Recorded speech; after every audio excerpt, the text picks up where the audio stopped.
Nagbigay ng madamdaming mensahe ang actress na si Claudine Barreto ilang oras matapos pumanaw ang ina nilang si Inday Barreto.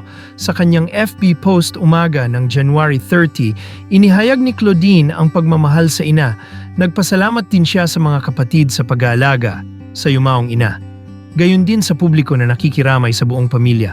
To my brother and all my sisters, thank you. Magulo man po kami, but in grief, we are all united. We all did our part. JJ, Mishi, Gia, Gretchen, Marjorie, and all the apos, pati apo sa tuhod. Pantay-pantay inalagaan ng mommy. We choose peace over everything. We don't need flowers. Your prayers all mean the world to each and every one of us. Maraming salamat po sa inyong lahat. Goodbye, Mom. We will be okay. How can we not? We are Inday Barreto's children. The strongest, most loving mother anyone could ask for.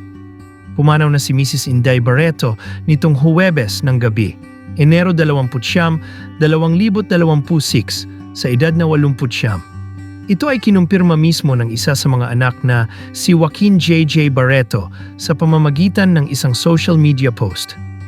Rest in peace, Mom. I love you. Mensahe ni JJ kay Mommy Inday, kalakip ang larawan ng nakasinding kandila na may black background. Ipinaalam din ni Claudine ang pagyao ng ina sa publiko sa pamamagitan ng kanyang social media post. Oh Mom, with broken heart emoji, Estrella Castelo Barreto, January 29, 2026, ang petsa ng pagpanaw nito. Kalakip ang larawan nilang dalawa habang nasa ospital. Mommy, we're gonna be okay, I promise. Pahabol na mensahe ng actress. Kalakip ang maikling video habang dinadalaw ni Claudine ang ina sa ospital noong ito'y nabubuhay pa.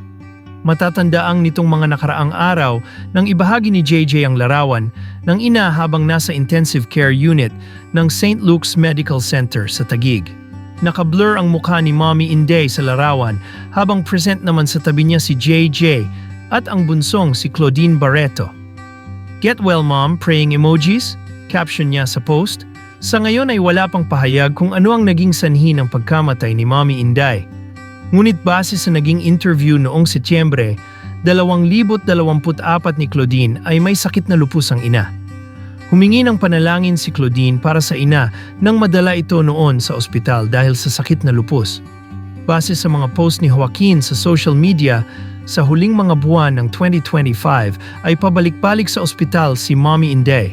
Bukod kina Claudine, Marjorie, Gretchen at Joaquin, ang iba pang mga anak ni na Inday at Miguel ay sina Michelle, Gia at ang namayapa na rin na si Mito.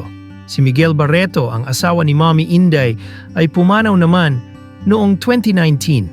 Agad naman bumuhos ng pakikiramay mula sa mga netizens at kaibigang artista ng pamilya Barreto.